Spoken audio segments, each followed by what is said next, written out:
Hi வாங்க food home குக்கிங்க்கு உங்கள் எல்லாரையும் வரவேற்கிறேன். இன்றைக்கி என்ன ரெசிபின்னு பார்த்தீங்கன்னா பிரெட் குலாப் ஜாமுன் எப்படி செய்யுதுன்னு பார்க்கலாம். அதுக்கு 12 ஸ்லைஸ் ப்ரெட் எடுத்திருக்கேன், 200 கிராம் சர்க்கரை எடுத்திருக்கேன், பால் உங்களுக்கு மாவு பிசைகிற அளவுக்கு எடுத்துக்கோங்க, ஏலக்காய் ஒரு 5, எண்ணெய் பொரிக்கிறதுக்கு தேவையான அளவுக்கு எடுத்துக்கோங்க. ப்ரெட்டு ஓரங்களெல்லாம் கட் பண்ணி எடுத்துக்கலாம். நான் 12 ஸ்லைஸ் எடுத்திருக்கேன். ஓரங்களெல்லாம் கட் பண்ணி எடுத்துட்டு மிக்ஸி ஜாரில் போட்டு பவுடர் பண்ணிக்கலாம்.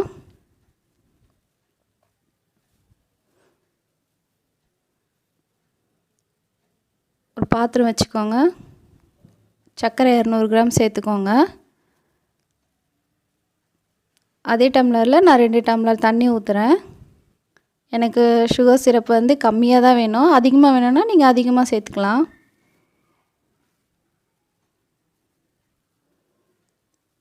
சர்க்கரை நல்லா கரையட்டும்.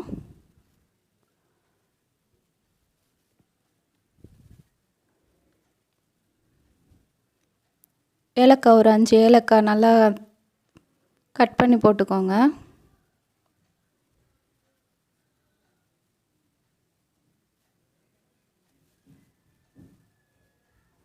ப்ரெட்டு இந்த அளவுக்கு தூள் பண்ணால் போதும்.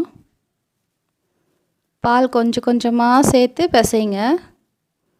உருண்டை பிடிக்கிற அளவுக்கு பிசைஞ்சிக்கினா போதும். நீங்கள் அதிகமாக ஃபஸ்ட்டே பால் ஊற்றிடாதீங்க, தண்ணி ஆகிடும், உருண்டை பிடிக்க வராது. கொஞ்சம் கொஞ்சமாக சேர்த்து பிசைங்க.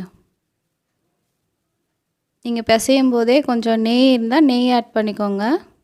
எண்ணெய் வேணாலும் எண்ணெய் கொஞ்சம் லைட்டாக ஒரு ஸ்பூன் சேர்த்து பிசைஞ்சிங்கன்னா ஒட்டாமல் வரும். நெய் சேர்த்திங்கன்னா நல்லா வாசனையாக இருக்கும். இந்த அளவுக்கு உருண்டை பிடிச்சிக்கோங்க.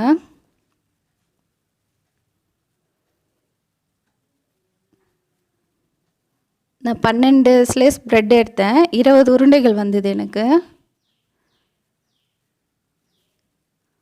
பிசையும் போதும் நெய் சேர்க்கலாம், சுகர் சிரப்லேயும் நீங்கள் ஒரு 2 ஸ்பூன் நெய் சேர்த்துக்கலாம். தேவையான அளவு எண்ணெய் ஊற்றிக்கோங்க பொரிக்கிறதுக்கு.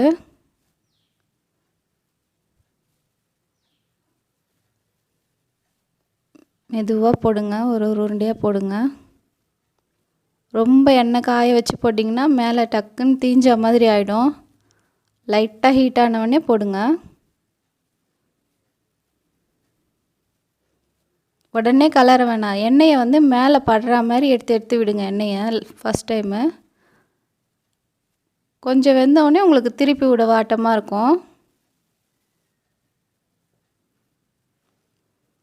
பக்கத்தில் சுகர் சிரப் ரெடியாக இருக்குது.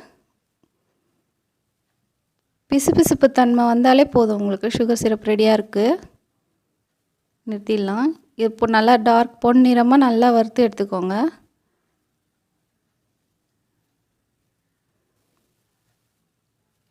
இந்த மாதிரி எல்லா உருண்டைங்களும் நம்ம பொரித்து எடுத்துக்கலாம். சுகர் சிரப்பில் போட்டு ஒரு 4-5 மணி நேரம் ஊற வச்சிங்கன்னா சூப்பரான குலாப் ஜாமுன் ரெடி. தேங்க்யூ.